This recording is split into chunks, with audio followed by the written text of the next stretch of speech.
Hey, welcome back, faithful politics listeners and watchers. If you're watching on our YouTube channel, we are so glad to have you. Make sure you like, subscribe, and do all that fun stuff. I am your political host, Will Wright, and I'm joined by your faithful host, Pastor Josh Burtram. How's it going, Josh? Doing well, thanks, Will.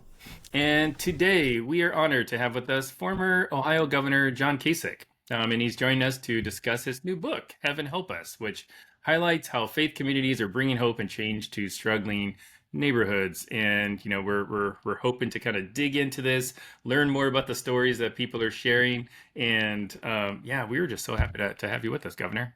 Glad to do it. Yes. So let's I start. hope it's a positive experience. I hope so too. I guess we'll see We'll find out. we'll see how it goes. I feel confident. I guess maybe to start us off, maybe you can just tell us a little bit about your faith, and what your faith journey was like, because I'd imagine it's somewhat integral to this book that you wrote. Well, when you say faith journey, are you like talking about from when I was a kid, or what is it you want to know? Yeah. So like. So, okay, as a kid, I was Yeah. a Catholic and still like the Catholics, admire them. Was extremely involved in the church as started as an altar boy, a commentator, speaking to the Holy Name Society and all that stuff, and went away to college, and faith was less important to me. It was like a rabbit's foot. If I needed something, I just pull out the old rabbit's foot. And Yeah. then in 1987, my parents were killed by a drunk driver. It was a devastating time, and I did a deep dive into who I am as a person, and did I even believe in God? And so that was in 87. To see, that's 13 and 25, that's 38 years ago, and I am still digging in. That's pretty amazing. What do you mean? I just think it's amazing that you went through this really traumatic experience, and instead of allowing, or that experience essentially pushing you to a place of, ignoring it or trying to repress it or trying to not think about it, you Yeah. actually took the bold move of facing Well, yeah. what was going on. Yeah. And that's So, a hard thing to do. well, Josh, so what happened was, when my father had died on the site, my mother lived but never regained consciousness, and I went So sorry. into Pittsburgh, and so I met a young preacher. His name was Stu Bamig, still a friend of mine today. And Stu was there with me, and he started, I don't know what he was doing, and I said, well, I'm sorry. I said, no, you don't even understand. And I was very, very upset. I mean, very angry. And he said, well, I know one thing, if your mother had a choice, she wouldn't come back, which I was like a thunderbolt. That was good. Whoa. And then a couple days later, he asked me where I was vis-a-vis my faith, which I didn't have a good answer for. And he said, look, you have a window of opportunity. You can go through the window and find out where you are on this, or the window's going to close and your pain's going to go. So I just, it's your choice. So I said, oh, it's a window of opportunity. Let me go through. And so it was a really, in some respects, a painful but exciting journey, from the standpoint that it gave me an opportunity to really assess myself, and also to dig down deep as to, I don't want any sort of like rabbit's foot. I don't want any, I'm good. I want to know what the truth is. Yes. So that's what I did. And it's been incredible, a great journey. And actually, because I went through that, it also helps me when I see other people who go through those kinds of things. So, like I'm free, I'm happy, I'm open, I have a great time. I read Isaiah on Monday and I go to Metallica on Friday, so, what the heck? And you're wearing this Ohio State shirt, so you must be a lobbyist. You're sucking up here, and we didn't even get started. This is pathetic. Isn't that crazy? Hey, well, you know what? I got this shirt. I lived in Ohio for about 7 years, or no, it was like probably 9 years. And my wife is Ohioan, Yeah. and I was there when you were governor. Yeah. So thank you for your service. And I also really, really wanted you to be the one in 2016 who was the. So I mean, I don't know if that's awkward or not. So did but Will. That's what So did Will. That was the problem. For sure. The problem was all the Democrats were for me. Well, you know, not to go off on a tangent, but to be honest, like me and my wife are both libs, and we would have voted for you. To be honest, because you had a debate where you're like, yeah, I like Fall Out Boy and Linkin Park, and those are like Linkin Park is one of my favorite bands, and I'm like, hey, this guy. You know, I'll tell you a funny thing about Linkin Park. They were in Columbus, and I went to the show. It was a spectacular show, and I got to meet Chester, who, you know, has, since that time, he died. And I don't remember if it was drugs or exactly what it was. I can't remember now. But I got to go backstage and meet him, and I actually got him to call my daughters, and they knew I was a big Linkin Park fan, and I still am a big Linkin Park fan. But, you know, you think about so many of these great bands, you know, you think about In Excess and Hutchpence, you know, and now, that was interesting because, I mean, tragic. He died. He was extremely talented. But filling in for them that year was the band called Live. And I don't know if you know that band, but, you know, they have this beautiful song about, you know, I believe, you know, when I see my daughter, that's how I know I believe, you know. And so, anyway, yeah, I think we should wear our faith loosely. I don't think we need to, you know, show it off or anything like that. And, you know, 16 was a great experience. And what I learned in that period was not that it mattered so much what your positions were, okay? It was not that. It was, and I think it's really true today, that people want to know if you get them. I mean, and that's what Bill Clinton was so good at. I mean, he was so good at letting people, well, his famous phrase, you know, I feel your pain. And and if you think about Reagan had a sort of cheerfulness, you know, that seeped through to people because nobody could really hate the man. And but what I learned at that period was it was paying attention to people. It was letting them know that you had room for them, you know, which was really great. And you know, and then as governor, it was a great experience too because there were lots of things I could do to build the economy, but there was also lots of things I could do to help people, the autistic, you know, the homeless, the poor, and it was all good. It was all good.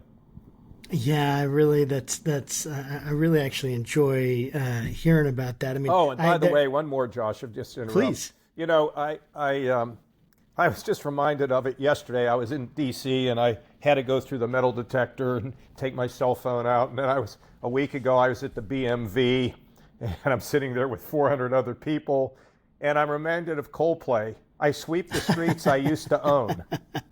The amazing thing about anything, politics or anything where there is sort of a public persona, and maybe wealth can be included in that, is, and maybe not, because that's more enduring than fame or glory, right? But what's interesting about that is the journey out of it. My wife just told me that Michelle Obama had an interview where she's saying that, I didn't hear the interview, but this is the first time in her life she gets to do things for herself. She doesn't have to do it for somebody else. But it's so amazing how you can go from the top to out of the top. And you know what? I find it to be funny and amusing. And I wish I still had these people around to help me, and I still do, but not like I did. And so, you know, it's really interesting about how it all works. And fortunately, having been in and out and all that, I guess because I keep moving, I've never been sort of down about not being in. You know, I don't miss being governor. I had my time. I was in Congress for 18 years and I left, I quit that. I mean, I finished, didn't run again. I didn't miss that, but I've always had lots of things that I'm doing, which is, you know, there was a woman today in the gym who's been a tremendous triathlete, and she's probably not going to compete anymore because she's older now and she can't win. I think she's having a very hard time with it. So, it's all interesting. It all fits together, doesn't it? I'm sorry if I'm boring you guys, but You're not boring me at all. I mean, I was actually thinking about the same thing in the gym today, just thinking about, I'm not, I'm 39. I know I'm not old, but I'm oldest I've ever been. And I'm just thinking, oh man. And your future's still in front of you. Oh my word, the future's still in front of me. And yet, like, I think about how much harder it is to lose weight, how much harder it is to have energy, how much all those things. And it's like, am I facing a midlife crisis? I feel like I need to talk to my wife. I feel like I want to go get a Ferrari, but I don't have any money to do it. That's this pastor's salary, Governor. I just don't know what to do with it. Yeah, I got you. But so it's really interesting because thinking about moving out of the political spotlight, which you were just talking about, like at what point were you like, I'm good, I'm done, I'm moving on, right? So you did, right, the bid for president, and then once that didn't pan out the way you thought, what was the moment where you're like, I'm going to go pursue something else, I'm done with politics for the time being? Well, when I was running for president, my guys really hate when I tell this story. I'd worked so hard, and I was still optimistic, and things were headed in the right direction up north for me. After, I started well in New Hampshire, and I'll beat all these guys, and except for Trump. But the day I dropped out, and because I didn't want to keep going and take people's money, I didn't feel good about it if I didn't think I could win. So I got out, and I went behind this building, and I cried. And that was the end of it. And then I went and visited my daughters, and my wife knew what was happening. But I knew I was going to leave the governor's office. But look, when I left Congress, there were a bunch of things I wanted to do. I wanted to do television. I wanted to do some time on Wall Street. I wanted to speak. I wanted to write some books. And so I had all these things that I was doing. And then as governor, when I knew that was coming to an end, I started a business, and you've got this book that I've written now, and I'm doing television. I'm still speaking. I'm doing all these things. And what I try to tell people is, life doesn't stop. You just got to figure out where you want to go so you can continue to be somewhat fulfilled. And, it's cool. It's cool. And, but I also find now that I have a little bit more time, I've been meditating lately. I've been meditating for about a year or two, 10 minutes, 20 minutes a day. That's been very useful. Things are good. I just don't have any real regrets. I'm mad that Will didn't go and write me in, for president, but, You had my vote, Governor. You had my vote. We don't need to get into that right now. No, we don't. Well, I don't even do politics anymore. I'm an analyst, so I have to talk about it, but it's not. What interests me today is the culture, where we're headed and where we are and what's motivating people and where we're going. And so this book, I love this book, by the way, Heaven Help Us, because it really shows there is a political connection to it, even though there's no politics in the book, and that is, if you want to run for public office, you need a clubhouse. If you want to bring massive change in the area of the homeless or the hungry or the autistic or whatever, you need a clubhouse. And your clubhouse can be the church, the synagogue, or the mosque. And in that clubhouse, you can get some material support, some psychological support, and some people who will endeavor to join your mission. And that's where it kind of is today. And I think it's cool and it's fun. Yeah, I do too. And so your book, Heaven Help Us, How Faith Communities Inspire Hope, Strengthen Neighborhoods, and Build the Future. This is not a Christian book, is it? Well, I'm a Christian, but I wanted to I made sure that we had the great Abrahamic religions in there. There's a couple things about one of the coolest stories is this guy, member of a Jewish congregation in Omaha, who had a dream. It was so vivid. Have you guys ever had a dream so vivid that you wrote it down? I really haven't, maybe a little bit. Sometimes I remember, but his dream was so vivid, it almost, I would say paralyzed him. It was just the opposite. It energized him, and he had this dream, and 15 years later he accomplished it, which was to get a piece of property and have both a church, a synagogue, and a mosque on the same property with common area for people to gather and talk. And and it's in Omaha. It's the only place that I know like it in the entire country. And it all came from a dream, and it honors the three great religions. Now, you know, I think God's pretty big and pretty strong, so I don't think I need to stick up for him and why I put all three of them in there. You know, I think he's okay with it. He can sort that out. Yeah, I think so. Yeah. Yeah.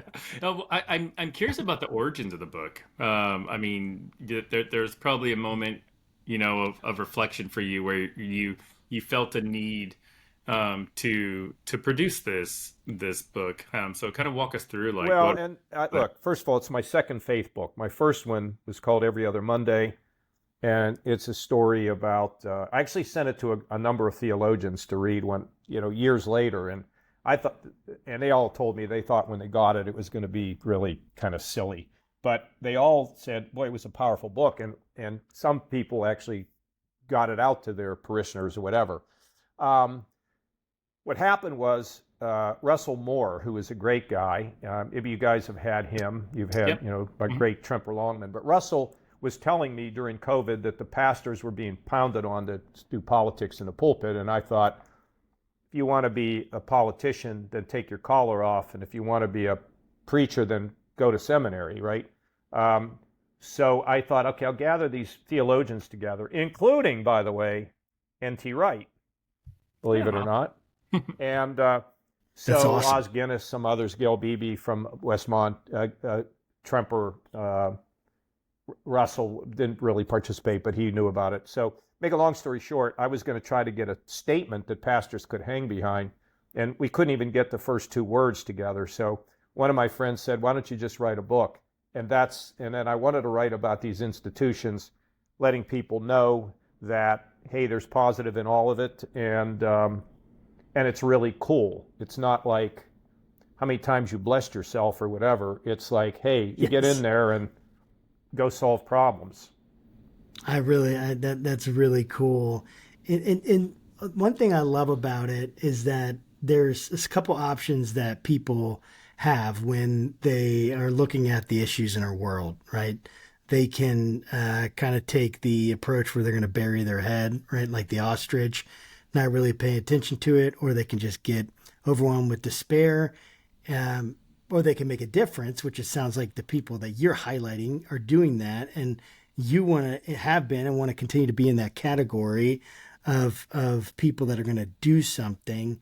But this idea of cynicism, that really feels like it's a default mode for Americans today. Like, essentially, if nothing else, then we're so cynical of the other side that we can't even listen to anything that they say. We're so cynical of politicians. We're very skeptical of them. And how did the idea of cynicism come up in this book and in your purpose? And how do you feel like you're addressing it by showing these stories? Well, we know the country's polarized, and we know there's a lot of people that don't know what to believe in anything, particularly if they hear something that they don't happen to agree with. So better for me not to listen than to try to sort it out. Look, I've just been telling this story lately. Let's say the three of us were in a car in Ohio, and we're driving, okay? And there's some guy following us who's like a devout atheist, He just hates everything we stand for, okay? And we're on the freeway, and he's behind us. We don't know who he is. And we see a car in the snowbank. So we get out of our car, and he gets out of his car, and we start trying to push the car out of the snowbank. Now, Will doesn't look like he's all that strong. So between me, kind of old and not very strong, we can't get that car out. We're rocking it back and forth, and this other guy's pushing it too, and we're falling, we're slipping, and then finally we push the car out onto the highway, right?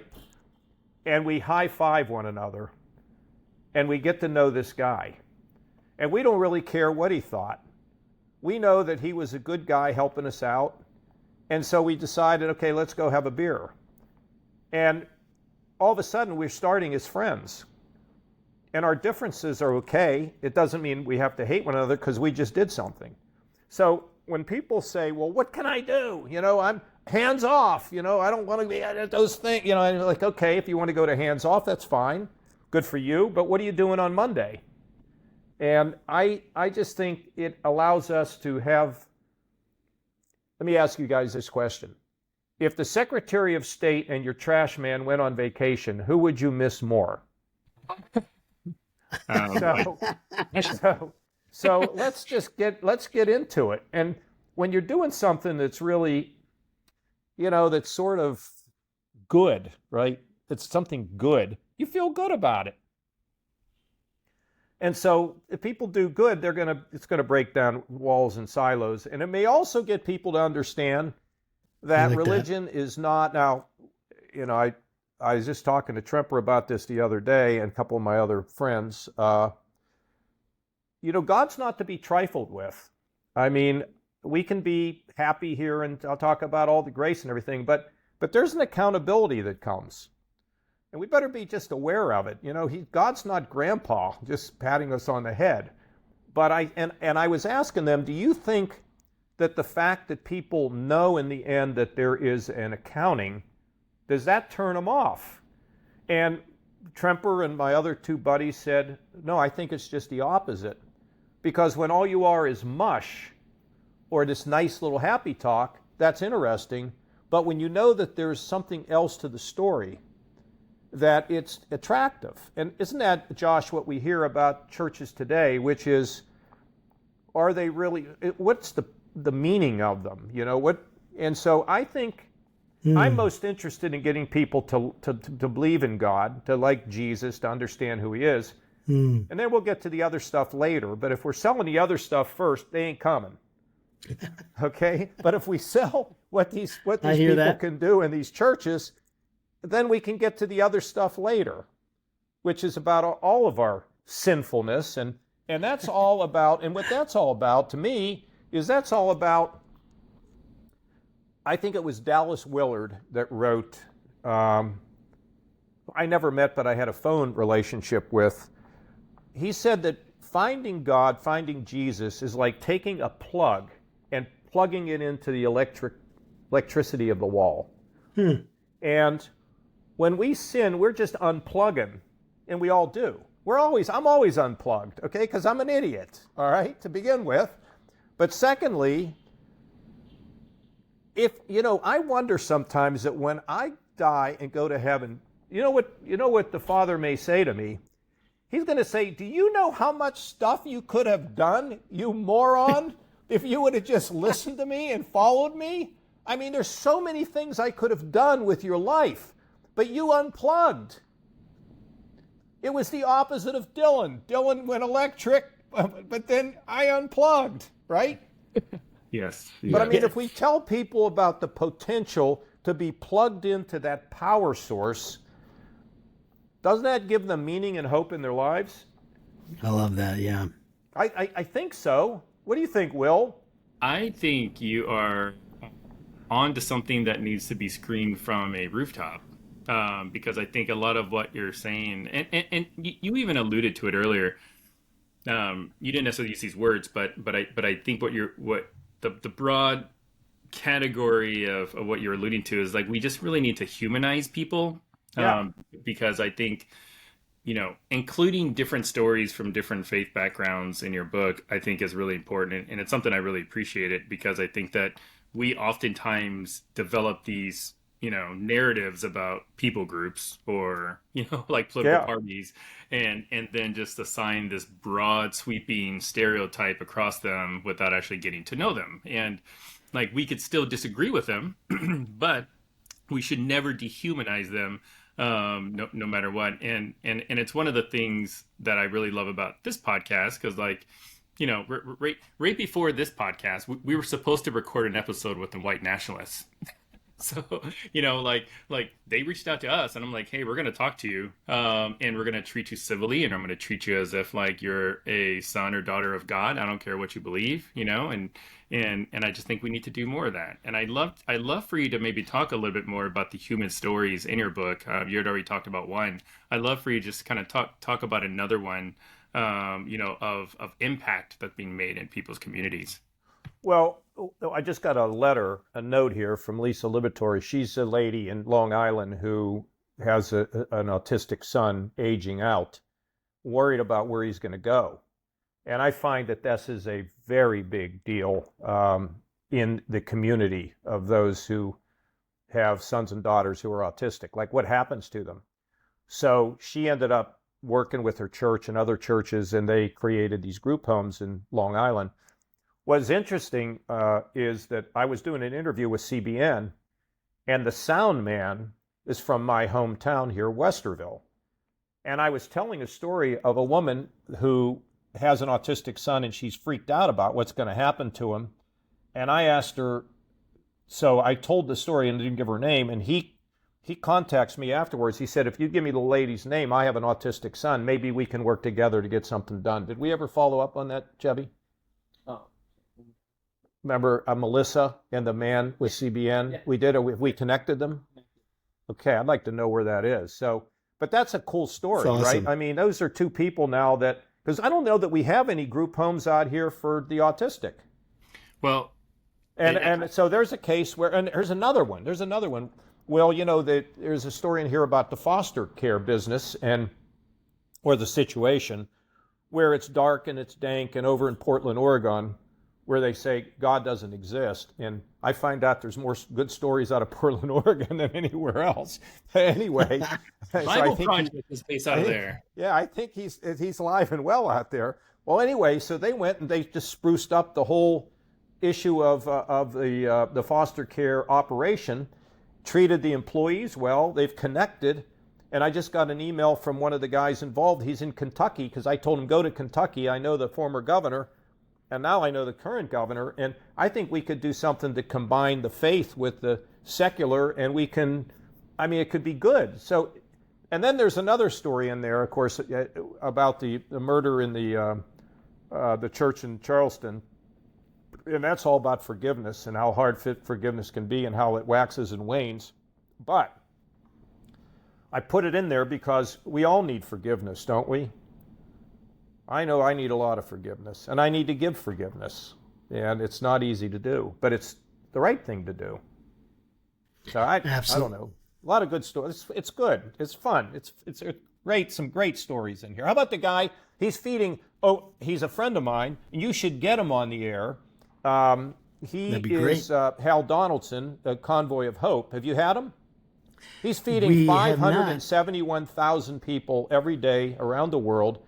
He goes to disaster areas, but he'll only go if there are churches down there that are willing to help. So it's not a one and done. They can carry on some sort of a ministry.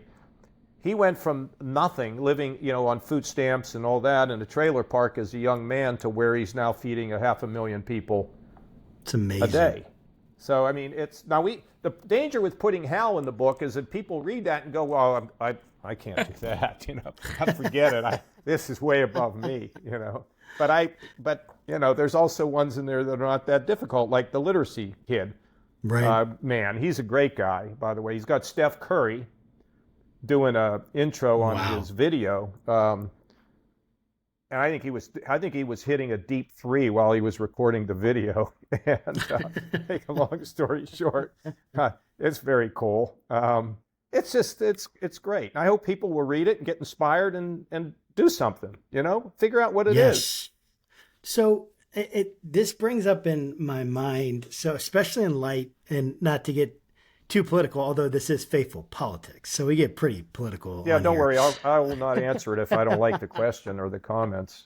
Yeah, just next question. You got used to that. Or I'll I avoid understand. the direct answer, but no, it's so we have so many cuts going on, right? There's a lot of people that are worried. There's a lot of people that are afraid. That we talked with a community yesterday that was up in D.C., and they were talking about how the church is going to have to step up because people aren't going to have the same kind of government assistance that they might have had in the past.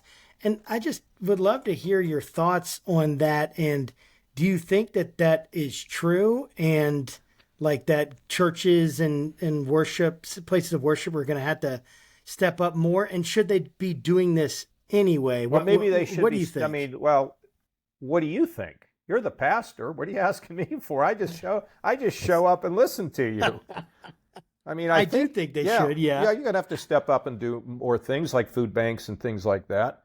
But, there's another element to all this, and it is like, look, first of all, if we keep spending, and I don't care whether you're a Democrat, Republican, liberal, conservative, I don't care what you are, if we keep doing what we're doing with our debt, and we know where the scripture talks about debt, and we know what the Jubilee year is. That's how I first got involved with Bono, through the Jubilee year and trying to help the countries in Africa with debt forgiveness. But it's going to sink us, because if people don't trust the United States, we have to run a printing press to finance our debt.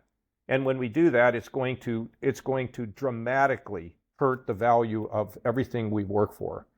And our kids and grandchildren will have very little of what we would want them to have. It will be a full-fledged crisis. So we have to deal with the debt. And that doesn't mean you do it overnight. It means you do it over time. But secondly, if you take a look at, this whole thing about the airports now and the air traffic control system and all that, this thing should have been modernized 25 years ago. But there was no character or spine in the people who should have done it.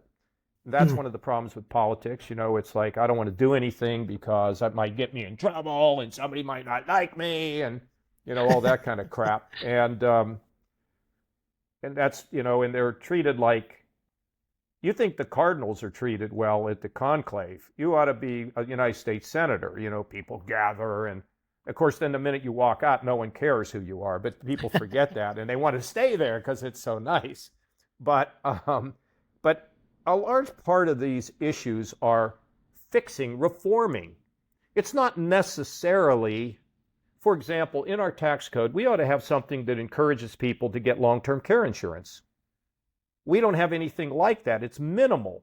So, when you get old and you get sick, you let the free market kind of help you to go have a place you can go to where you're going to be happy, you're going to be respected, and all that other stuff. Not that it's true that some people are going to really need the government help, but there are many different ways to do things if we think creatively. And the problem with government is mostly, if you do something that's creative, there's only two things that can happen. One, you get pounded into oblivion because it didn't work out, or secondly, you just as soon not do it because I don't need to take a risk. And I'm a man of change, and my colleagues, my friends were people of change. That's how we balanced the federal budget. And it was a glorious time. We balanced the federal budget, paid down the debt, the economy was growing like crazy, the same thing in Ohio, which my team did out here. And so we got to stop thinking about cuts. We got to start thinking about a better way. Now, some cuts are inevitable, but what's the better way to do this? I will tell you this. When it comes to Medicaid or Medicare, for example, we need to have a total review of our healthcare system. You can't do this thing in pieces. You need the insurance companies, the doctors, the hospitals, the providers, all these people should be in a room, the pharmaceutical industry. And what is the best way to create a system that rewards keeping us healthy rather than treating us when we're sick? And when we are sick, what's the best way to handle that? But you'd have to have people who are going to shed their robes of what they're connected to and walk in a room and be legitimate to solve a problem. It's amazing what you can get solved if people work together. So that was a diatribe and a half. I must have been waiting in there somewhere. We love diatribes here. I love it. Yeah. Yeah, I love them. I am kind of curious because you said something earlier that made me think of this in conjunction with something that you've written, where you mentioned sometimes we forget that good is not only happening in America but it's flourishing, and I think it's true. I think there's more good happening in the world than we are shown. I've kind of taken it upon myself to actually try to find it. Like this is going to seem like a really dumb thing, but like I get those like Twitter notifications, and one of them I get is an account that gives me a dad joke every day.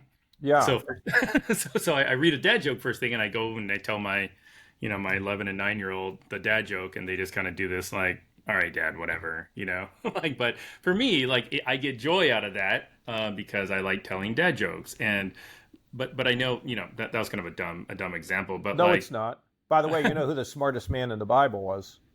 who? Abraham, because he knew a lot. I just got that today. That's good. I like that. I'm going to use that. It took me a second because I don't read my Bible as much as I should.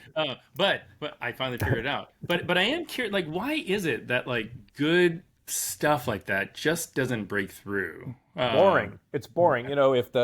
This is a thing about human nature, right? If the lady's crossing the street and the Boy Scout crosses the street with her and she goes on with her life, but if the Boy Scout rips off her purse, it's on the news. And what can you believe what that Boy Scout did?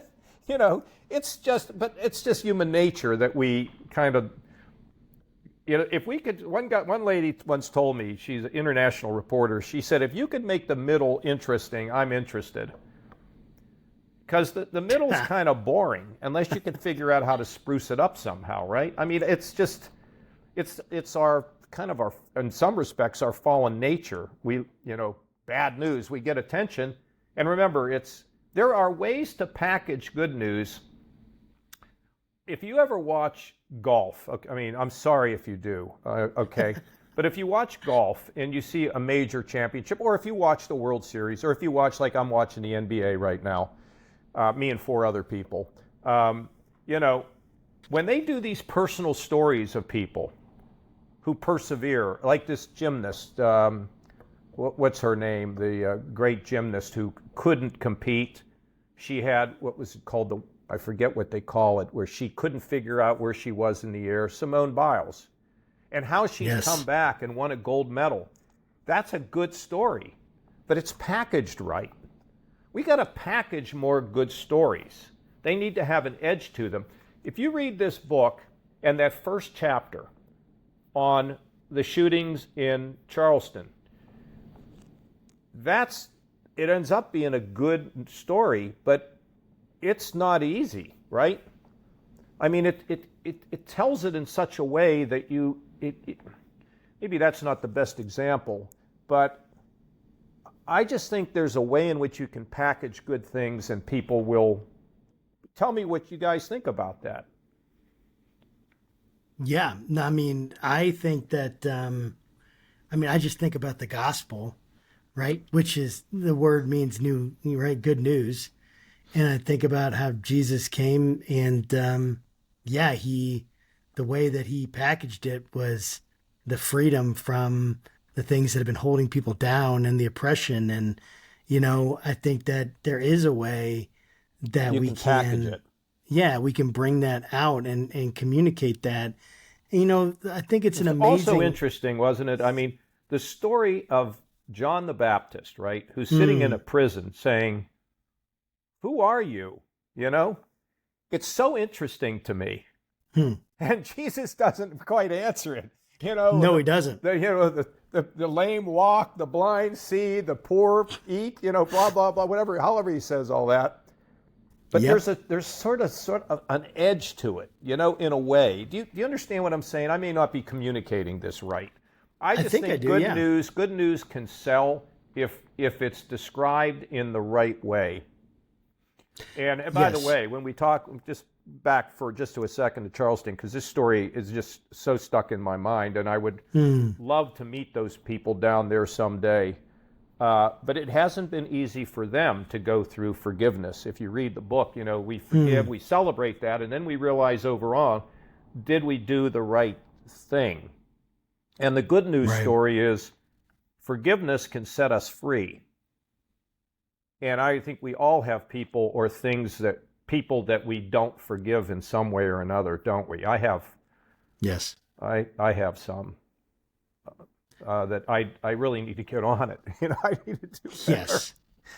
I mean, I completely agree that we all have to work through that. And it's like, it certainly is not a switch that you can turn on and off. And so when I think that Jesus is talking about forgiveness, I'm pretty sure he's talking about a process that is a continually cyclical kind of thing. That's why I admire those people down there in Charleston who they've I guarantee you the Lord is going to, taking care of those who were killed, and he's going to take care of these Yes. people. I have no doubt in my mind. Yeah, I wanted to say just one thing. I know Josh has a question, but so we did a documentary actually 2 years ago called Heavenly Homeland. It's a 5-part documentary that kind of just walks through sort of Christianity in America, church and state, all that other kind of stuff. The last episode was focused on sort of grace and mercy of the Christians, because like their previous 4 episodes, we sort of focus on stuff that wasn't all that flattering to Christians. The first story was the South Carolina Really? AME church, yeah. And what I did was we started with just the audio from the court hearing where the family members, are looking at a video of Dylan Roof and they're coming up just to kind of say their piece, and you could hear the like. I mean, it kind of gets me choked up just thinking about it. Like just the pain in their voice and them saying, "I forgive you." Like looking at the person saying this, and it's just one after the other. They're doing this, and I wanted to at least just say that in case nobody, somebody listening or watching it isn't familiar with sort of this story of forgiveness from the congregants. I mean, it's just super powerful. I have a buddy I've known for 30 years, 40 years. He was having trouble with how's your brother? We can know people for like a lifetime, never ask them about things like their families or whatever. He said, yeah, he says, I have a brother, but my brother really doesn't like me because when my father was dying, he took care of him and I wasn't around. And I said, well, why weren't you around? He said, oh, I was too busy and all that. I said, you know what? Why don't you call your brother and tell him you want his forgiveness? And he did. And guess what? It's fixed. That's amazing, dude. Yeah. I mean, we all have those people.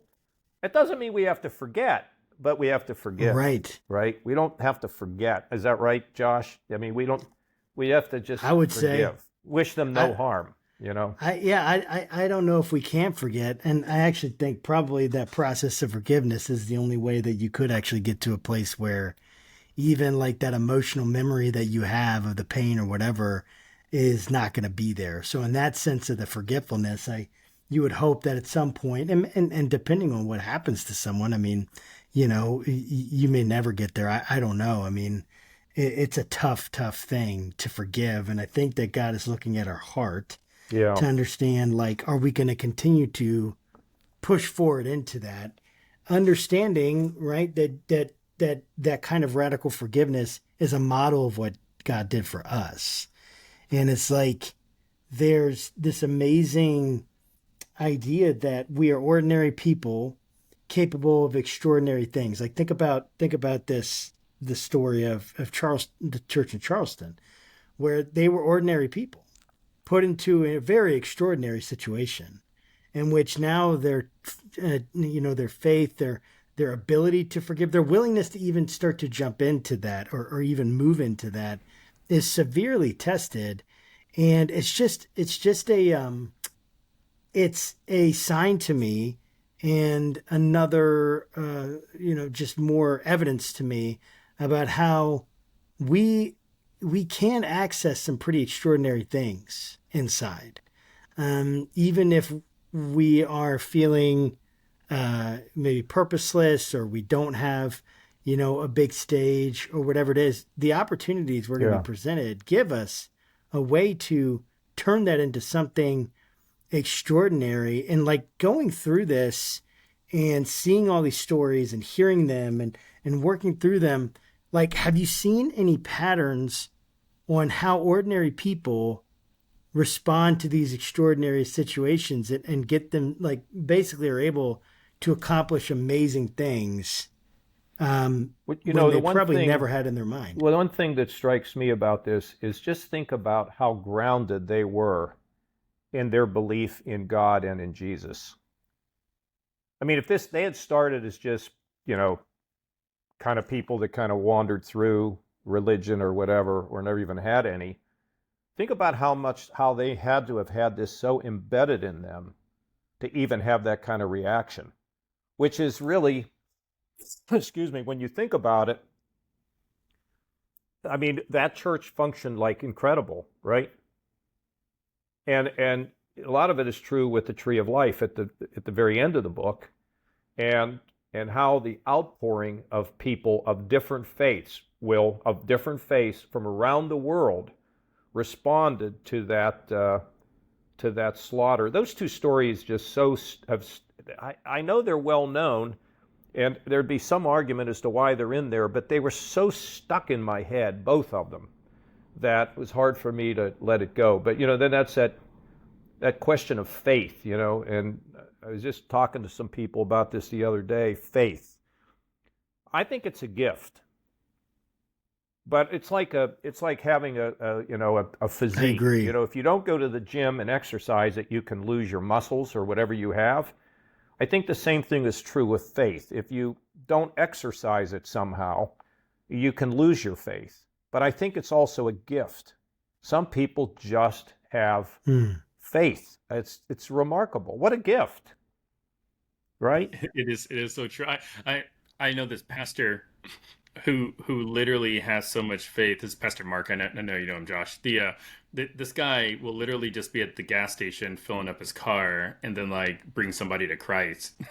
It's just coming out of his pores, and he's not like necessarily overtly evangelical, whatever. It's just like he just has this like personality about him that just people like him, and and if he's just like, hey, Jesus is a cool guy, then people are like, okay, yeah, you seem believable. Like, okay, I'll follow that Jesus. But I am curious because of the nature of our show and the folks that we talk to. Christianity has really, over the past several years, gotten a bad rap because of Christian nationalism, Seven Mountain Mandate, all this other kind of stuff. Now there's a Religious Liberty Commission and an anti-Christian bias task force, and I'd love just for you to just, I don't know, give us your thoughts about all this attention to the perceived persecution of Christians in America. Well, I mean, there's always been a force that's fought against it, right? I mean, it's a force that always has kind of worked against it. Do I think it's any stronger now than it was? No, I really kind of don't, I'm not worried about that. What I'm concerned about is people being able to realize there is a God, that there's a God and he loves us, he takes care of us, he cares about us through thick and thin. And, he sent his son down here. Can I tell you a story I want to tell you a story. Yeah. So I met this man, okay, his name was Waz, and I always admired him. This is a story for people to hear that are not sure what to think about all this.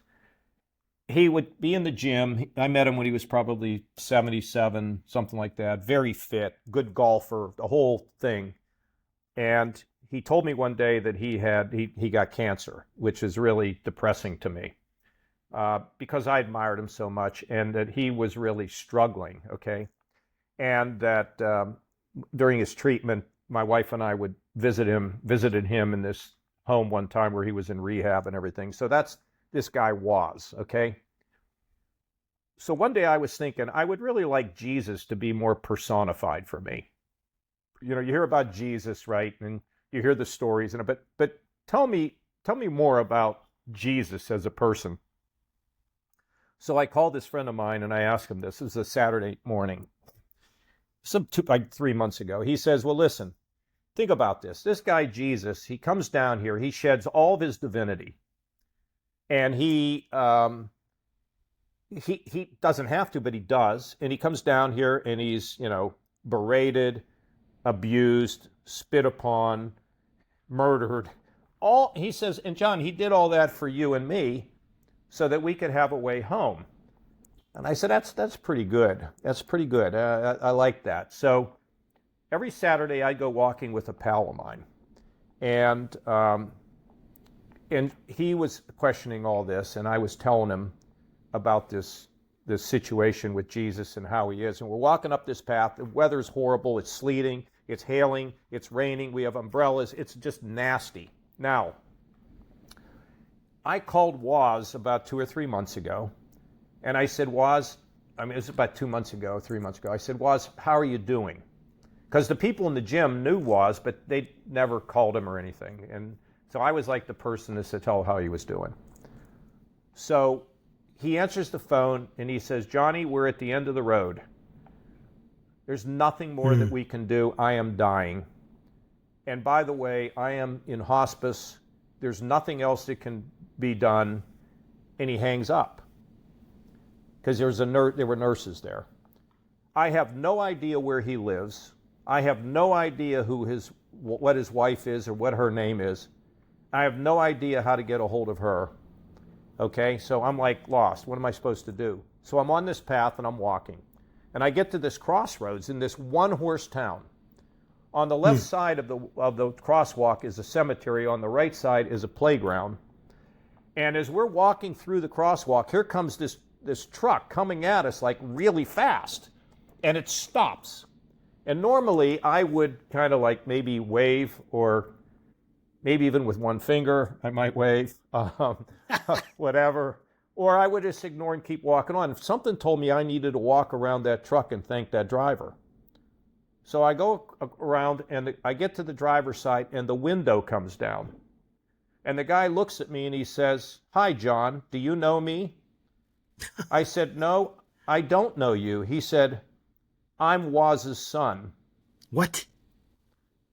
Now cars are backing up behind him and I'm like, what? Go over here in this lot. So I go in the lot. He tells me about Woz's wife, the cell phone, where Woz is at his home. Yes. So he gives me all this. This is a Saturday, so I know I got the call, right? So I drive over to his house on Saturday, and his son is there with the wife, and she looks at me and she said, I don't know what to think about this, but we never drove into that town before, and we were never on that road ever before. Now, how did this happen? Right? So then they leave, and I'm talking to Woz. They say, Woz, and he's dying, right? I'm like, Woz, and he's doing pretty well. I said, tell me about your greatest golf shot. He goes, well, on the 11th hole, it was 190 yards. I hit a 4-iron. I knocked it in the cup. And I said, that's really, really interesting. Woz then dies, and his son sends me a text wanting to know if I would be involved in helping him to get a tree erected on the 11th hole to celebrate his father's hole-in-one. That's amazing. Is that just a great... No, so for somebody who's skeptical and doesn't believe, you could say, oh, what a happenstance. I'm going to tell you guys, you and I could stand in that crosswalk for the next 50 years and never have anything like that happen. And Woz was and I said to Woz, are you all right? He said, Johnny, I'm fine. Yeah, I know the Lord. I'm fine. Isn't that a great story? That's a remarkable story. I had to tell you guys that. That's an amazing story. And, this is my last question. And but I just, it's been such a pleasure to be able to have this conversation. And if you were to, like, one of the things that you talk about is that faith institutions can magnify the power of the individual. They can take the individual and able to magnify that. And I would happy for you to elaborate more on that. But my question is that, like, when people are right, they're wondering, hey, how can I get involved with this? I don't really know where to start. I want to join in. I feel this call. I mean, obviously we want them to read the book, but where else would you have them start after reading the book? What would you have them do? Yeah, I think that's probably one of the missing things in the book. It should have been a how-to now, and which I could do if I can do another book. This woman who I mentioned, has the son who's autistic, and she's freaked out about what's going to happen. I said, well, you need to go. Do you go to church? If you don't go to church, you ought to go. But you go in there and you just talk to the leadership of the church and say, look, I got a problem here. Can you help me? Now, if the pastor, whatever, says no, well, then you need to find another church. But who wouldn't say, yeah, I think we could do something. Let's look for some property, or let's have a cupcake sale, or, I mean, whatever. let's do something. And so I think you said it so well.